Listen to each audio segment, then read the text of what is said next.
I'm so excited we're here with Andrzej Pilat. So thank you so much for chatting with me for a minute. And I want to talk a little bit about the pre-con that you did. You did this incredible pre-con. Will you share a little bit about what you explained to people? Yes, it is a pleasure to take opportunity to tell about it. What in detail do you want to listen? Well, I think in the pre-con, you were really talking about fascia and its relationship to pelvic stability. And so why is fascia so important? I think that it's so strange situation now because we have a lot of information related to the fascia, and we have not definition of the fascia. Isn't that interesting? It's a very interesting situation. So Yeah. if I ask you what is the fascia, Yeah. it's pretty different. We have 100,000 people here in the Congress. Yes? Yes. Ask everybody what is the fascia and look to the response. It's very, very, very difficult. Well, I think that's it. Are we talking about a fascial tissue, connective tissue as like superficial fascia, deep fascia? Are we talking about visceral fascia, right? Are we talking about it as a sensory organ and how it's an organ of communication? Are we talking about the whole global web? I always say to people, well, if you want a definition of it, are you talking about the fascia that you cut with a blade or look at in a microscope? Yes, because first of all, I think that now it's impossible to take the one definition of the fascia. I think this is correct. Yeah. Because if I'm looking now for the extracellular matrix, for the cells, the fascia site, and other cells, to medical doctor, what's that? Right. What are you talking about? So, Why are we talking about and this? if I take the conversation with general medical doctor, no, there are different layer of the fascia, the skin, superficial. I remember something from anatomy. If you ask the traumatologist what is fascia, no, it's very difficult to perform the surgery because the fascia is over there. I should to cut it and push it. Oh? If you ask the surgeon cosmetical surgeries, oh, this is very difficult because if I cut the line of Langers in this way, no. I need to go between line of Langers in the face, for example, or in other part of the body. So I think that it's necessary to take for medical population the very simple definition of the fascia. And I think that it's correct to speak about the layer of the fascia, the movement of the fascia, the gliding and sliding. I don't want to enter in discussions gliding or sliding with the other process. I know people have a hard time. Yeah. Is it gliding or sliding? Yes, Well, it sounds like gliding, So but okay. I think that gliding or sliding, and that the fascia is related to the movement, and the fascia is the structure. Again, rewind. Definition of movement in relation to the fascia. So I think that we need to define fascia in relation to the movement. And this is the structure that are present in all kind of movement you can perform. Yes. And I think that the anatomical viewpoint of layer is absolutely perfect for the medical population. But for us, that we are looking fascia from different viewpoint, most from the function and not just the anatomical location, this definition is absolutely impossible to obtain. Yes. So, which is the definition? I think that today we have some answers at the microscopic level. Yes. So 2016, 2018, there are very good papers in Nature and other very good journals in relation what this is the interstitium. Yes. And I think that for us now this is the very sure point to discussion. And what is the next step? What is in this interstitium? So I have receptors, I have cells, and other structures. But all the structures, particularly receptors and cells, are related directly to the movement. Yes. But my business is the movement. So how can I perform the movement? And I think that, first of all, for me, the first point, most important, is the gliding process. Indeed.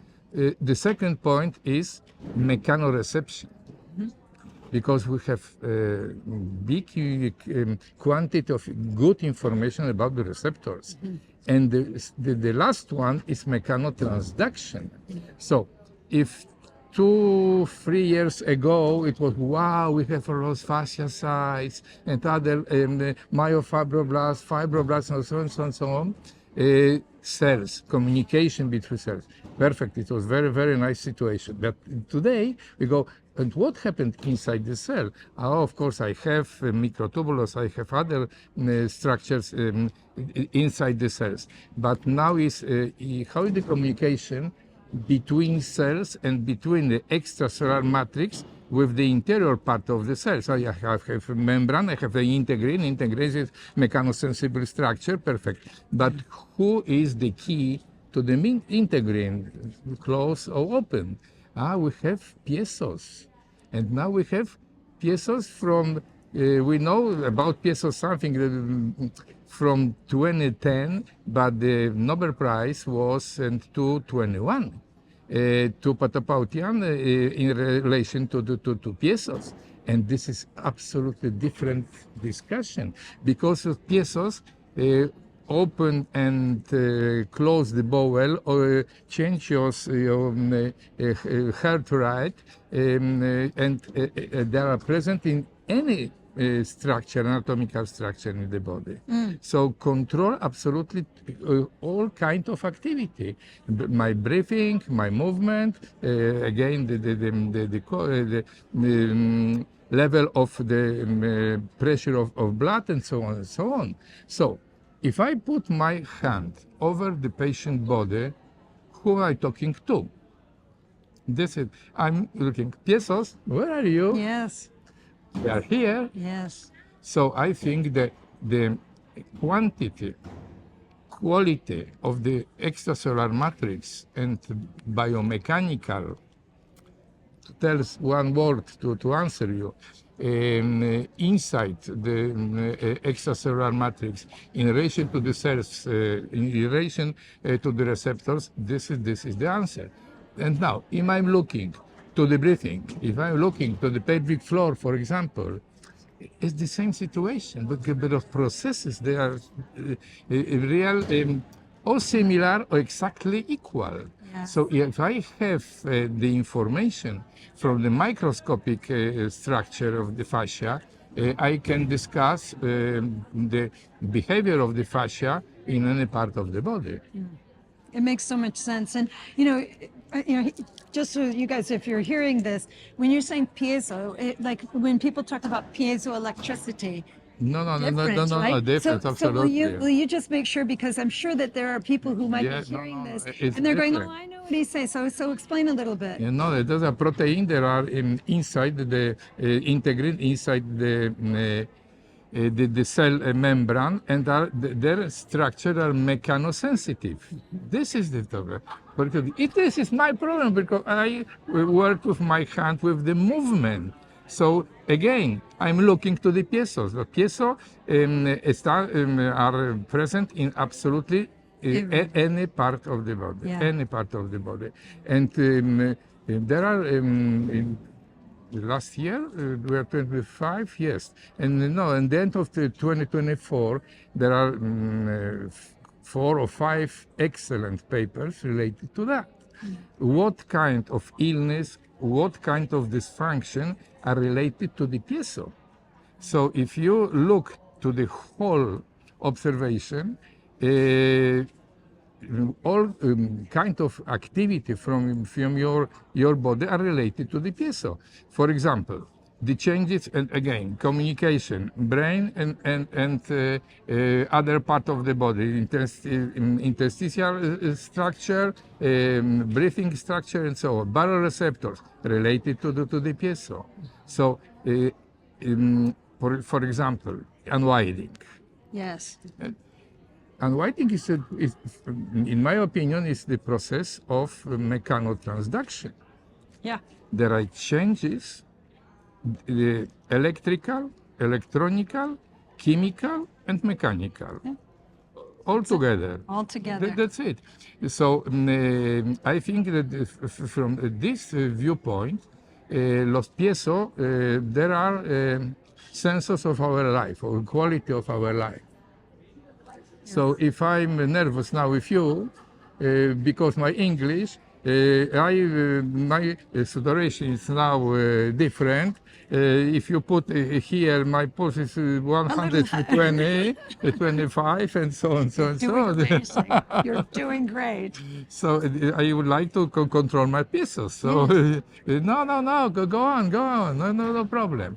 And I think that there are receptors of our mechanical impulse. Of course, you can speak about the energy or liquid crystal and four phases of the water and so on, so on. But in any of this thinking or of any of this definition, all the time there are piezos. And I think that this will be, for us, the turn of our thinking. Do you think that where the research is going, I mean, you see what's happened here at the Fascia Congress. This is probably, I think Tom Finley would be very happy to see the practice of movement-based practices coming in finally. But where do you see, like from what you've heard at the Congress here and what you're also implying, where do you think the research is going? What do you think is the next stage of fascia research? First of all, we go from the macro to microstructure. Thank you. All the time we go to microstructure. I think that we don't have answer in the macrostructure. Yes. We have possibility to take answer in the microstructure. Yeah, I think so too. I mean, I think that what I saw happen early on in the fascia world is that when I think it was really Robert who had really mentioned that, hey, there's these active contractile cells in fascia, and all of a sudden it was like, the myofascial world's kind of got involved, like, oh, it's contraction. I'm like, wait a minute, they're talking about microscopic conversation and you're putting it too fast to the macroscopic world. And I think that maybe slowed down a little bit of the progress because there's a lot of miseducation that's out there. So I think that you're right. I think the microscopic components, that's what really changed for me, was seeing Dr. J.C. Gumberto's work. That really got me into thinking, gosh, we don't really know what's going on microscopic. Yes, I took the short conversations with Dr. Which one? The chief of your partner of the discussion about what Yeah. No. Oh, Thomas Finley? No. Robert Schleip, I don't know. The woman, Carol Davis. Oh, Carol. Carol Davis. From the Unwinding, yes, Carol Davis. Yes. So I think that this is the situation that we need to go to look to the real response related to the level fascia, scientific level today, and not fantasy islands. Thank you. It's true.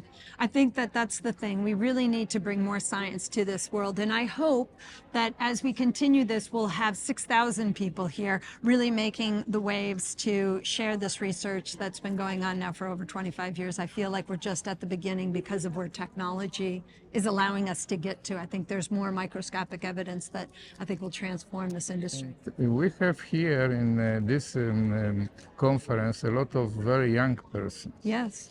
And I think that is very important. Yes. Because for us, maybe looking to the possibility to research, sometimes it's difficult. For me, it's difficult. Yeah. I finished my book in 2022. So it was so difficult to obtain the correct information, a lot of time. Today, if one button and 5 seconds, I have all. Yes. So it's absolutely different way of thinking. Yes. So I think that we prepare the base, but I think that for them, this kind of discussion we have about the microscopic structure in 1 or 2 years will be normal. I think so. I think that we're transforming the world. Then now with technology, I think it's going to accelerate. Well, Andrzej, how can people find you? How can people learn about your book and find you? Yes, the book, it's translated now from English to Spanish, to Polish, and then the last part in Korean, and also in Mandarin. Wow. And it's very, very, very, very nice response from. And do you from have a the- website where people can find you? Yes, the website, Instagram for us is Tupimek, Tupimek, Tupimek. Gotcha. So all the information with me is with this route. I love that. Well, I hope all of you guys check his work out. You're looking at one of the legends, one of the brilliant human beings who's really brought a lot of education out for fascia therapy, fascia movement, and fascia education. So thank you so much for chatting. Thank you very much. Appreciate that.